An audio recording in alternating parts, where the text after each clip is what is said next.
భారతదేశంలో సంస్కృతి సాంప్రదాయాలలో పెద్దవారి పట్ల పిల్లలు వినయ విధేయతలను కలిగి ఉండడం, తల్లిదండ్రులను గౌరవించడం వంటి విషయాలు విశిష్టమైనవి. ఇలాంటి విశిష్టమైన విషయాలు ధర్మాలెన్నో మన సమాజం చరిత్రలో స్పష్టంగా ఉన్నాయి. ఇలాంటి ఒక ఉదాహరణ త్రేతాయుగంలో దశరథ మహారాజు పరిపాలనలో శ్రీరాముడు పితృవాక్య పరిపాలనకై 14 సంవత్సరాలు వనవాసం చేశారు. ఇదే మాదిరిగా తన తల్లిదండ్రులే తన ప్రత్యక్ష దైవాలుగా భావించి వారి సేవలే తమ జీవిత పరమావధిగా భావించిన ఆదర్శమైన కుమారుడు. అటువంటి శ్రవణ కుమారుడి కథ చూద్దామా మరి?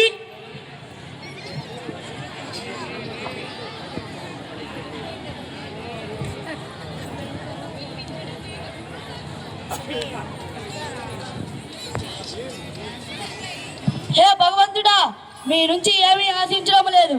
ఒక్కసారి కంటి చూపునిస్తే మా ప్రియమైన శ్రవణుని చూసుకుంటాము. మహాదేవా, మాపై కనికరం చూపలేవా? క్షణకాలం మా శ్రవణు చూసుకునే భాగ్యం మాకు కలిగించలేవా తండ్రి? భగవంతుడా, మా కుమారుని తనివి తీరా చూసుకునే భాగ్యం మా కళ్ళల్లో నింపలేవా తండ్రి? అయ్యో అయ్యో, మా ఈ పేద తల్లిదండ్రుల బాధను నేను చూడలేకపోతున్నాను. వారిని సంతోషపెట్టడం ఎలా? వారికి కళ్ళు వచ్చే మార్గం మరేదీ లేదా?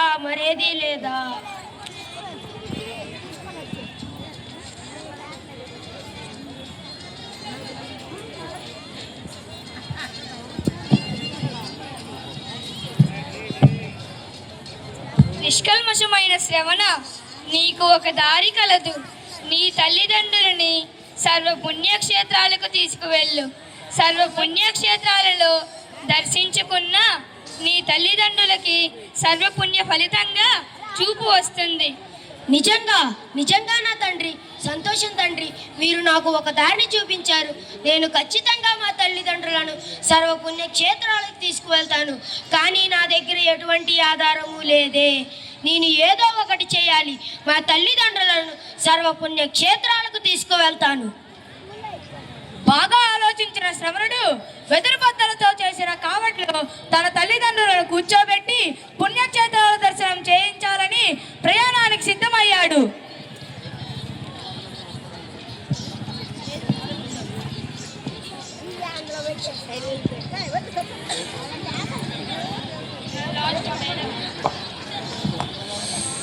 ఇంకా ఉంది.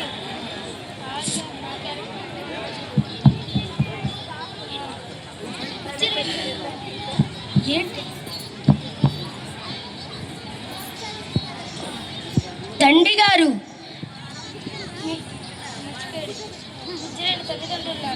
పూజ్యులైన తల్లిదండ్రులారా, మీకు ఈ కావడి సదుపాయంగానే ఉందా? అవును కుమారా, మాకు ఈ కావడి సదుపాయంగానే ఉంది. కానీ నీ సున్నితమైన భుజాలపై మమ్మల్ని ఎలా మోయగలవు? అమ్మా, మీరు ఏమాత్రం బెంగపడాల్సిన అవసరమే లేదు. మీ ఆశీర్వాదాలే నాకు కొండంత బలం. నీ చరిత్ర ఈ భూమిపై చిరస్థాయిగా నిలిచిపోతుంది కుమారా.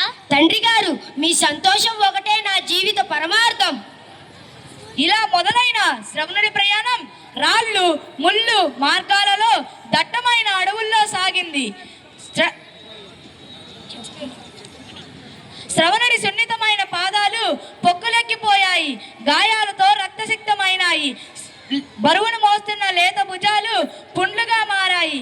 కానీ శ్రవణుడు తన శరీరపు అవస్థలను ఏమాత్రం లెక్క చేయకుండా ఆకలి దప్పులను మరచి తన ప్రయాణాన్ని కొనసాగించాడు. కొన్ని నెలలు గడిచిన తరువాత పుణ్యక్షేత్రాల దర్శనం చేరుకున్నది. చుట్టూ చీకటి అలుముకున్నది. శ్రవణుడి భుజాలు నిశ్శబ్దముగా మోయసాగాయి.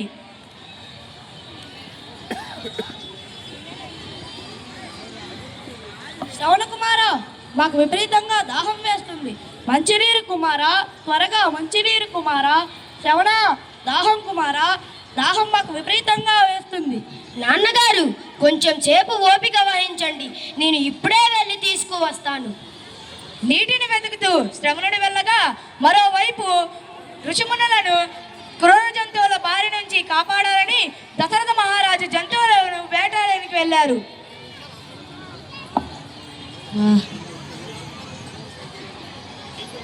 చాలా సమయం గడిచిపోయింది. ఒక చిన్న జంతువుని కూడా వేటాడలేకపోయాను. నేను ఉట్టి చేతులతో ఇంటికి వెళ్ళడం విమానకరం. కొంచెంసేపు వేచి చూస్తాను. ఈ ప్రదేశం దగ్గరలో సరియు నది ప్రవహిస్తూ ఉంటుంది కదా. అడవిలోని జంతువులు ఆ నీటిని తాగడానికి తప్పక వస్తాయి. ఆ జంతువులను నా శబ్దమైన బాణాలతో వేటాడతాను.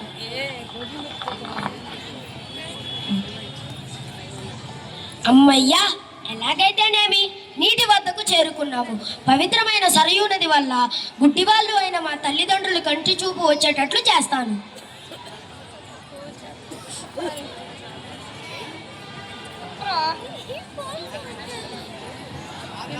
అని శ్రవణుడు అనుకుంటూ ఉండగా మరోవైపు దశరథ మహారాజు అలికిడి వినపడింది. జంతువు వచ్చిందని అపోహపడ్డారు. ఓ ఏటాడే అవకాశం ఇదే. ఆ జంతువు నీటిని తాగుతున్నది. తన దాహాన్ని తీర్చుకున్న తర్వాత దానిని వేటాడుతాను. ఇప్పుడు అది నీటిని తాగుతున్నది. నా బాణాన్ని ప్రయోగిస్తాను. అమ్మా నాన్న, అమ్మా నాన్న, అమ్మా నాన్న, అమ్మా నాన్న. ఎందుకిలా? యువకుడా, నన్ను క్షమించి యువకుడా. జంతువు అనుకొని నీ మీదకు నా బాణాన్ని వేశాను. ఇంతకీ నీ పేరేంటి యువకుడా? నా పేరు శ్రవణ కుమారుడు. నువ్వెందుకు ఇంత వేకువనే సంచరిస్తున్నావు? నా తల్లిదండ్రులను సర్వపుణ్యక్షేత్రాలకు తీసుకువచ్చాను. కానీ నా చివరి సమయంలోనైనా వారికి ఈ నీటిని అందజేయలేకపోయాను. అయ్యా, మీరు ఎవరు? నేను దశరథుణ్ణి, అయోధ్య మహారాజును. ఓ రాజా, ఈ నీటిని నాకు బదులుగా తల్లిదండ్రులకు అందజేయండి.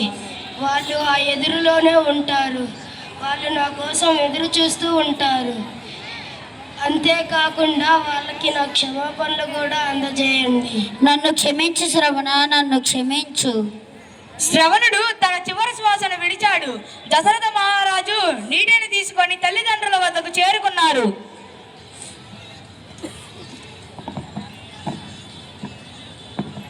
నా కుమారా, రా, వచ్చావా నాయనా? కాదు స్వామి, కాదు. వచ్చినది మన శ్రవణుడు కాదు. నా శ్రవణుడి అడుగుల చప్పుడు నేను గుర్తుపట్టగలను. నేను మీ శ్రవణుని కాదు. నేను మీకోసం నీటిని తీసుకొచ్చాను. అమ్మా, స్వీకరించండి. తండ్రి గారు, మీ దప్పిక తీర్చుకొని మీ కంటి చూపును పొందండి. లేదు లేదు, మేము మా కుమారుడు హస్తాలతో ఇస్తేనే తాగుతాము. అయ్యా, మీరు ఎవరు? మీరు ఇక్కడికి ఎందుకు వచ్చారు? అయ్యా, ఇక్కడ ఏం జరుగుతోంది? అయ్యో భగవంతుడా, వీరి ప్రియమైన కుమారుడు ఈ భూమి మీద బతకలేడని ఎలా చెప్పమంటావయ్యా? ఈ క్రూరుడైన దశరథుని చేతిలో చంపబడ్డాడని ఎలా చెప్పమంటావయ్యా? శివా, మమ్మల్ని మా కుమారుడిని దూరం చేసావా నాయన? మహారాజా, మీరు మా కుమారుని చంపినందువల్ల మేము నిన్ను శపించదలిచాము. చివరి దశలో నువ్వు కూడా మాలాగే ఉత్తోషోకంతో దిక్కులాగా మరణిస్తావు. ఇదే నా శాపం. నన్ను క్షమించండి, నన్ను క్షమించండి. ఈ నీటిని తాగండి. లేదు లేదు, మేము నిన్ను ఎప్పటికీ క్షమించలేము. మీరు మా కుమారుని చంపినందువల్ల మేము కూడా చనిపోబోతున్నాము. శ్రవణ, శ్రవణ, శ్రవణ. శ్రవణ్ కుమార్ అక్షర సత్యమైనది. రాముడి ఎడబాటుతో తీవ్ర మనోవేదనకు లోనై దశరథ మహారాజు తల్లిదండ్రులను పూజించి సేవించిన రాముడు శ్రవణుడు చిరస్థాయిగా నిలిచిపోయారు.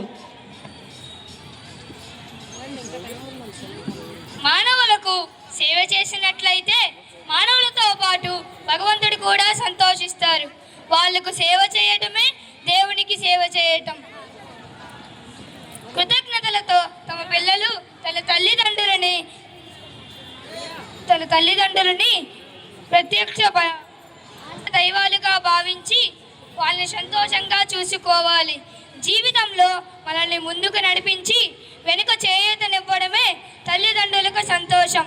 లోకంలో మంచివాళ్ళు చెడ్డవాళ్ళు ఉంటారేమో కానీ ప్రేమించిన అమ్మ, బాధ్యత తెలియని నాన్న ఉండరు. తల్లిదండ్రులు మించిన పూజ్యులు లోకంలో మరెవరూ లేరు. సమాప్తం.